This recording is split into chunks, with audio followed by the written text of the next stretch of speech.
السلام علیکم ورحمۃ اللہ وبرکاتہ. ټولو نه اول د حضور علیه الصلاۃ والسلام په بارگاه کې درود و سلام. اللهم صل وسلم وبارک علی سیدنا و مولانا محمد وبارک وسلم.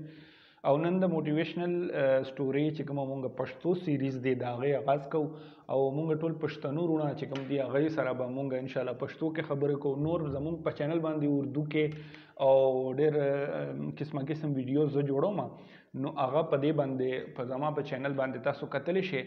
اوس چې کومه زه خبره تاسو سره کومه د زندگی باره کې ده، معاشرې باره کې ده او دا ټولې هغه خبرې دي چې کومه مونږ معاشرت کې مونږ اسلاف او زمونږ به اجدادو په دې معاشره کې رایج کړی وي او د یو نام او د هغوی نو مونږ ته پکار دی چې مونږ د اسلافو هغه لمن راونیسو او هغه خپلې خوږې او ښکلې خبرې چې کوم دی د معاشره کې رایج کو.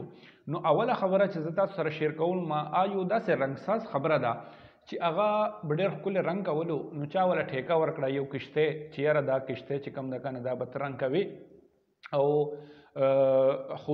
یعنی خوبصورتي سره به رنګ کوې. نو هغه پینټر چې کوم هغه راغی او هغه کشتی رنګ کولو شروع کړه.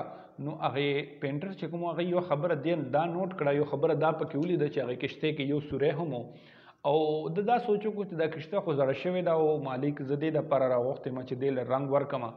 نو که زه دې له رنګ ورکړم او بیا دې کې نقص پاتې شي نو دا به څنګه خبرې. نو هغې کې یو سوری و چې هغه د مخکې د غټ نقصان سبب جوړېدی شو. نو هغه پینټر چې کوم هغه داسې وکړل چې هغه سوری چې کوم هغه ریپیر کو او ډېر ښکلی رنګ یې والا ورکړو.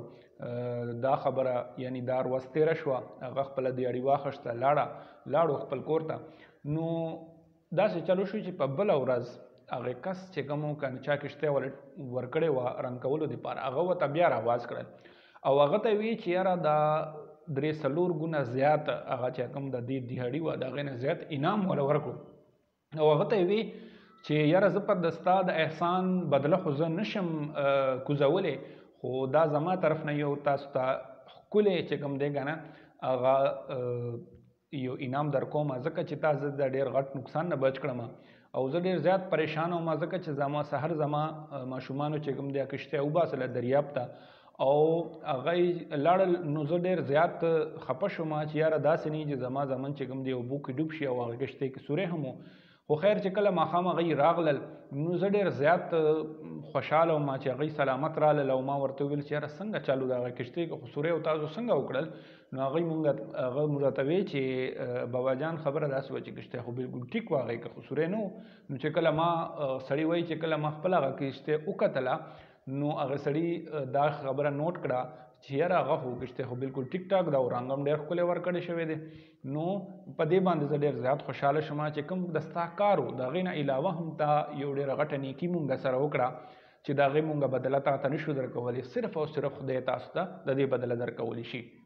نو دې نه مونږ ته دا خبره د دې نه مونږ ته دا پوینټ معلومیږي چې کله مونږ زندگی کې کله هم څه کوو نو زمونږ ته چې کوم کار دي زمونږ فرض دي د هغې نه علاوه هم مونږ ته یو لږ ډېر ښه کار کول پکاري چې هغه زمونږ زندگی کې یو ډېر ښکلي رنګونه پیدا کوي، ډېر ښکلې زمونږ معاشرې کې چې کوم دي اقدار پیدا کوي، روایتونه پیدا کوي.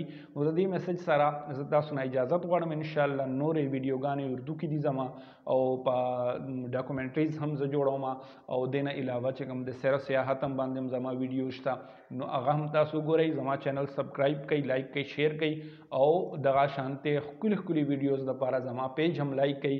ډېره مننه. السلام علیکم ورحمت الله وبرکاتہ.